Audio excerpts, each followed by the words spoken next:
mapagpalang pagkakataon sa ating lahat.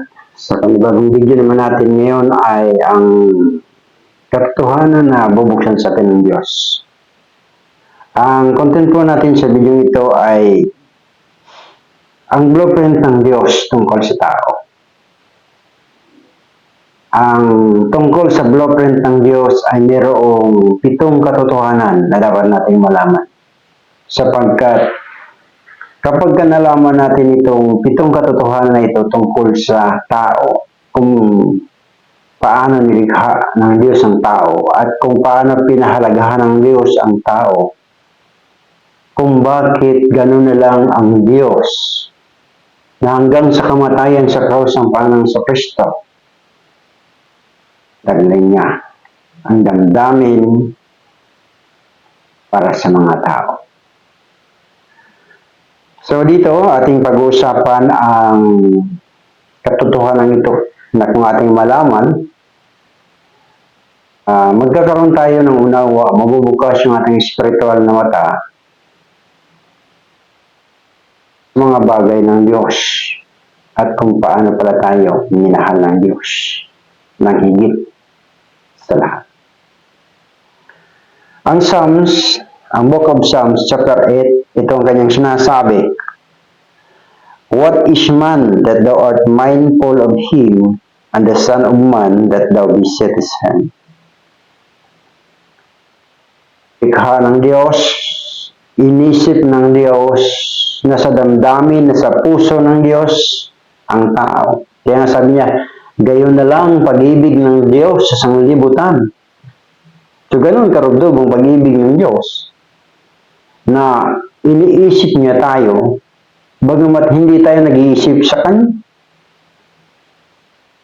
Naalala tayo, bagamat hindi natin siya naalala. So, ang Diyos ay mabuting Diyos. At ang ibabahagi ko sa inyo ay napakahalagang katotohanan upang tayo ay mamulat kung ano pala ang nais ng Diyos nang likhain niya tayo at kung ano ang nangyari sa tao. So, ang unang katotohanan na ating tunghayan sa video ito ay ang tungkol sa paglikha ng Diyos sa tao.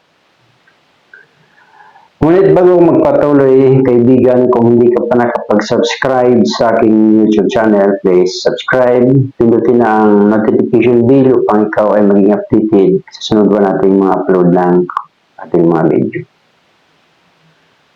Kung ikaw ay may pagnanais sa mga bagay ng Diyos, may gutom at uhaw tungkol sa salita ng Diyos, ito ang channel na para sa iyo. Ngunit kung baliwala sa iyo, wala kang interes sa mga bagay ng Diyos, at ikaw ay napasulyap lang, salamat. Salamat sa Diyos, salamat sa Holy Spirit, salamat sa pag-ibig ng Panginoon sa Kristo hanggang sa kamatayan sa krus, taglay niya ang kanyang damdamin upang maalis ang kasalanan sa tao.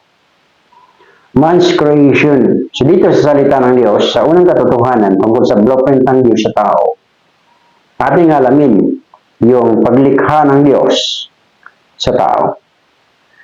So sa Genesis chapter 1 verse 26 to 27, ganito ang sinabi ng Diyos. And God said, let us make man in our image, after our likeness, and let them have dominion over the fish of the sea, and over the fowl of the earth, and over cattle, and over all the earth, and over every creeping thing that creepeth upon the earth. Verse 27, so God created man in his own image. In the image of God created he him, male and female created he them. So dito, pinapakita ng Diyos kung paano nilikha niya ang tao. So kung titignan natin ang pagkalikha ng Diyos sa tao, ay mayroon tinatawag na inner man created. Yung inner man, yun yung taong panloob na malalaman lang natin ito kung wala na siya doon sa katawan na yon kapag ang tao namatay na. So yung tunay nating anyo, Diyos lang nakakita nito. Yung nakikita natin sarili natin sa salamin, isang araw, pag naagnas ito, pabalik sa lupa. Namatay. Pabalik sa alam. Kaya napakahalaga nating malaman na ang inner man na nilikha ng Diyos ayon sa Genesis, ito yung pangloob na pangtao na kaloob ng Diyos. So dito, makikita natin na meron tayong taong pangloob yung tinatawag na inner man at meron din naman tayong body form of the dust. So meron tayong katawan na hinubog ng Diyos mula sa alabok. At ito natin makikita sa Genesis chapter 2, verse 7. Sabi ito, and the Lord God formed man of the dust of the ground, and breathed into his nostril and the breath of life, and man became a living soul. So dito ating makikita na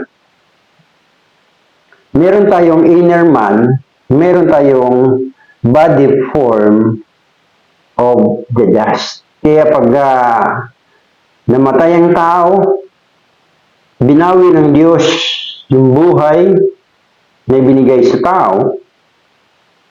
Pag nawala yung inner man na yon, babalik sa labok ang tao. Kaya nga, ayon sa Genesis 3 verse 19, nang magalit ang Diyos kay Dan kay Eva at sila ay inalis doon sa nilagyan sa kanila ng Diyos. At ito ang sabi ng Diyos, the sweet of thy peace thou shalt eat bread till thou return to the ground, for out of it wast thou taken, for dust thou art, and unto dust shalt thou return. So, ito yung ating katawan. Ano man ang ganda nito sa paningin, darating yung panahon, magbabago. Kaya nga, ang tao ay mayroong inner man na nilikha ng Diyos, may panloob na pagkatao, na ito yung nasasaktan, nagdaramdam, habang nakakaranas siya ng kalungkutan o kapighatian. Ngunit once na ang inner man ay lumabas, kahit ano pang gawin sa kanyang katawang panglabas, kung ang inner man ay mawala na doon sa loob ng katawan na mula sa labo, kahit ano pang gawin ito, hindi na ito magdaramdam. Kaya nga napakalaga nating makita na man in God's own image, bodily. So, nilikha ng Diyos ang tao ayon sa kanyang wangis, ayon sa kanyang katawan. Kaya nga, kung tayo ay nagbabasa ng Bible at kung alam natin ang katotohanan tungkol sa tao, kung paano likha ng Diyos ang bawat isa sa atin. Dito ating makikita na man in God's own image, bodily. So, sa hubog, sa figura, sa katawan. Ito yung sinasabi ng salita ng Diyos. In God's image, He created man.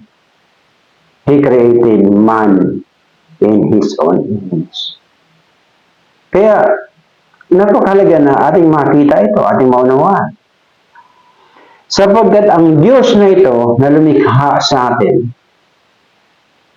sa lumang tipan, na ito'y anino ng kaganapan sa ating kapanahunan sa New Testament. Man in God's own likeness, bodily, nilikha niya ang tao. Ayon sa anyo at ayon sa hubog ng katawan ng Diyos, nilikha niya ang unang tao. Kaya nga, ang tanong, makikita ba natin ang Diyos? Paano natin makikilala ang Diyos. Maliban ang Diyos magpakilala sa kanyang sarili. Sapagkat marami ng tao na gustong abutin ng Diyos. At marami ng tao ang gustong maging Diyos. Ngunit nag-iisa ang Diyos na buhay, ang Diyos na nagpakahayag sa lumang tipan, at ang Diyos na nagpapahayag sa bagong tipan, at ang Diyos na magpapahayag sa ating kapanahunan.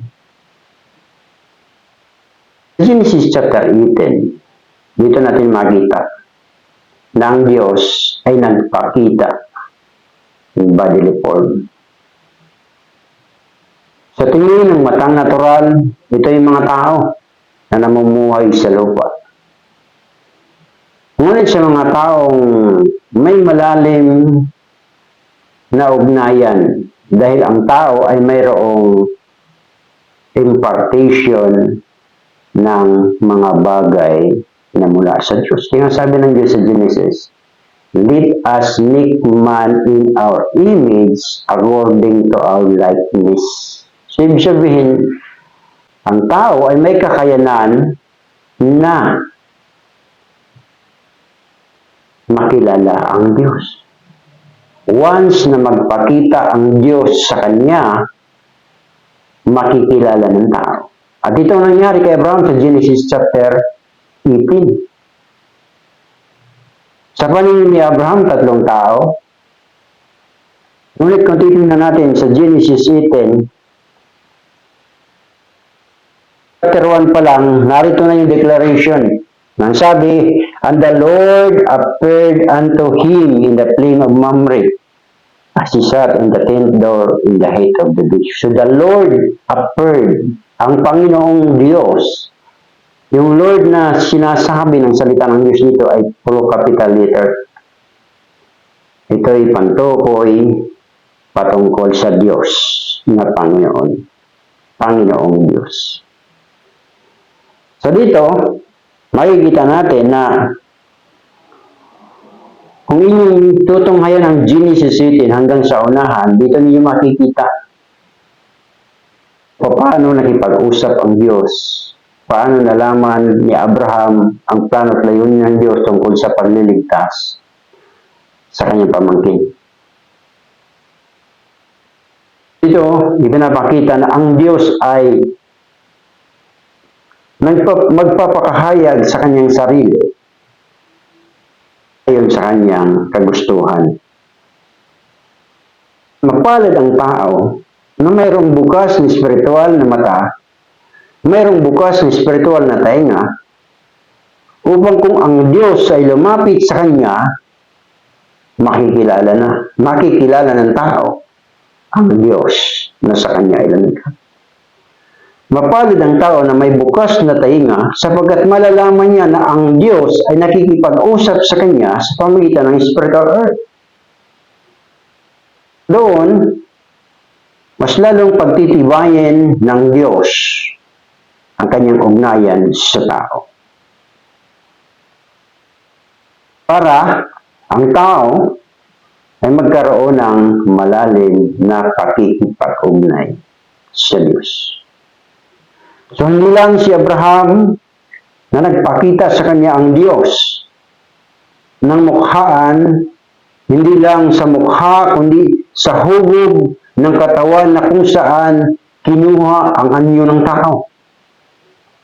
Sabi ng Diyos, in the image of God created He, male and female. Sabi ng Diyos, let us make man in our image according to our likeness. So, bodily shape, yung hubog ng katawan, yung tindig, yung anyo, kung ano ang anyo na pinakita ng ating Panginoon sa Kristo, yun ang anyo ng Diyos na pinagawaan ng anyo ng tao.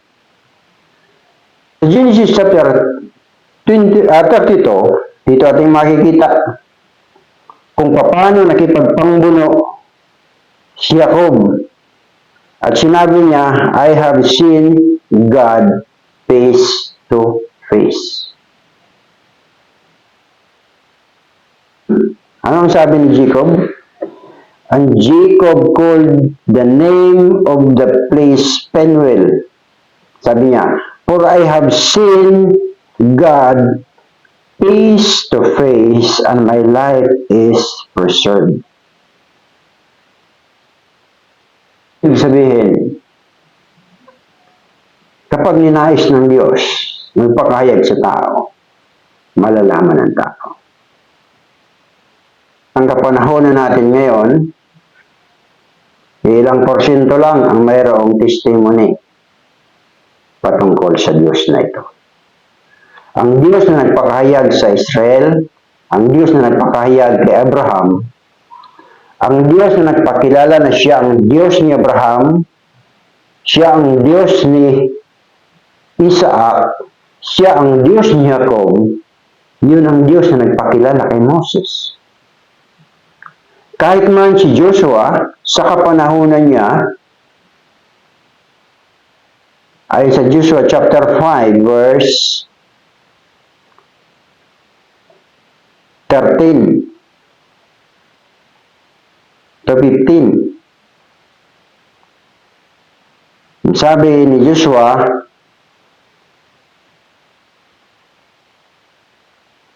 Joshua 5:13, ang sabi,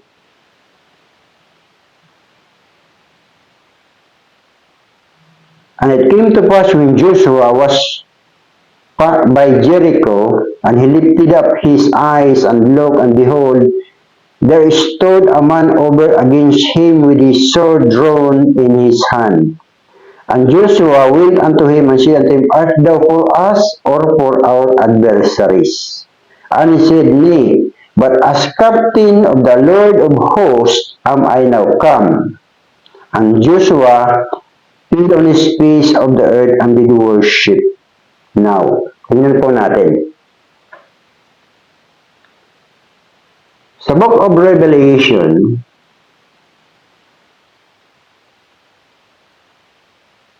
John the Beloved, nakita niya ang angel.